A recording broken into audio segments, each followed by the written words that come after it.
Ho, Tudor-minded people. It's Philadelphia Carrie for Tudor Time Machine. The word I share with you this week is neat's tongue, which is rather two words, but is also one of my favorite things. When my stomach rumbles, there is nothing that sates my hunger like a little dried neat's tongue. Sometimes I even sneak into the larder and steal one and carry it back to my chamber. And the most excellent thing about it is that if a guard plagues me with too many inquiries, I can use the dried neat's tongue like a club.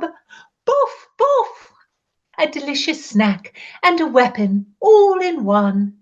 Neat's tongue. Now, Tudor Files, what think you? If you're new here, I'm Gage. I'm Jessica. And we're here with Philadelphia Carrie for Tudor Word of the Week. Don't miss a word and listen to the Tudor Time Machine Story Project. Jessica reads a chapter of Time's Riddle, and then my dear friends discuss the history behind the mystery. How diverting!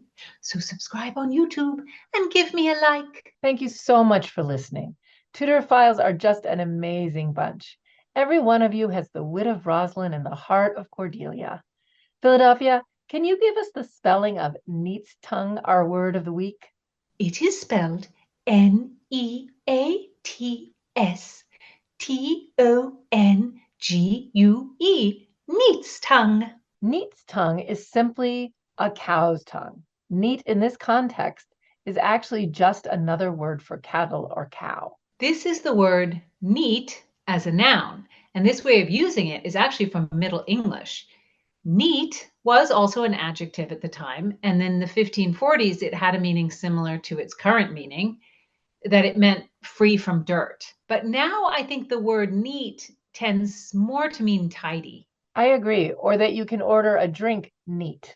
But the neat, as reference to a cow, appears in many Elizabethan plays, probably most famously in Henry IV, Part 1 by Shakespeare. When Hal and Falstaff are insulting each other, and Hal calls Falstaff a huge bombard, a sack and stuffed cloak bag of guts.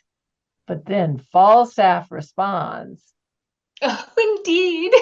Falstaff counters, you starveling, you eel-skin, you dried neat's tongue, you bull's pizzle, you stockfish. Oh, for breath to utter what is like thee, you tailor's yard, you sheath, you bowcase, you bile standing tuck. Falstaff's insult is well done. He says that Hal is too thin, too dried up. It is so well said. Could not Shakespeare write the most beautiful of insults? What is your favourite, my dear Gage? well, I do love Benedict and Beatrice. I love it when Beatrice says, I wonder that you will still be talking, Signor Benedict. Nobody marks you. What, my dear Lady Disdain, are you yet living? Is it possible Disdain should die while she hath such meat food to feed it as Signor Benedict? Courtesy itself must convert to disdain if you come in her presence. Then is courtesy a turncoat. But it is certain I am loved of all ladies, only you excepted. And I would I could find in my heart that I had not a hard heart, for truly I love none.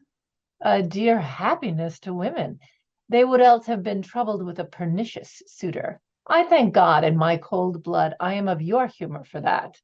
I had rather hear my dog bark at a crow than a man swear he loves me. I have to say, I think Shakespeare is really soaring in that exchange. And those are the best kind of insults. The I'm attracted to you, so I must insult you insult. Those are in so many romantic comedies. But I have to say, my favorite insulter is still Falstaff. In The Merry Wives of Windsor, there's the plot where he has to get in the laundry basket and it really smells. And, instead of saying, this really smells, he says, there was the rankest compound of villainous smell that ever offended nostril. That's a very accurate one. I've definitely thought about that. I think Shakespeare's ability to land a good insult is one of the things that makes him still popular. I agree. On the internet, they even have a Shakespeare insult generator. A Shakespeare insult generator? To create insults in the style of Master Shakespeare? Why would someone do such a thing? Philadelphia, in our time period, there's really not an art to the art of the insult. I mean, a good insult might be something like, Hey, I looked up idiot in the dictionary and there was a picture of you. We have sort of one-word insults, not exactly like phrases.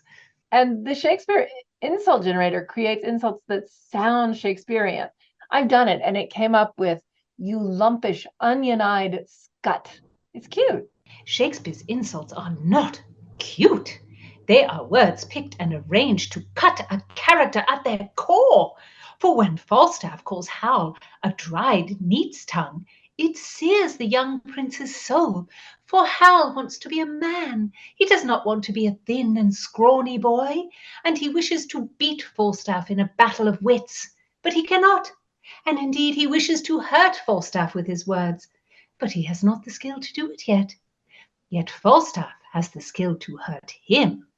It is a marvelous exchange. It's not just the insult, it's the way the insult hits all the vulnerabilities of the character. I guess that's why Shakespeare is still the best. Yes. I could give all our Tudor files some dried neat's tongue. So tasty. And I certainly would never insult them or any courtier unless I could sharpen an insult so it could fly like a dagger into their heart. Philadelphia. Well, Master Shakespeare slays with his words. He is such a talent. So give heed, Tudorphiles. Bring some 16th century sauce to your vocabulary with neat's tongue. Listen in next time.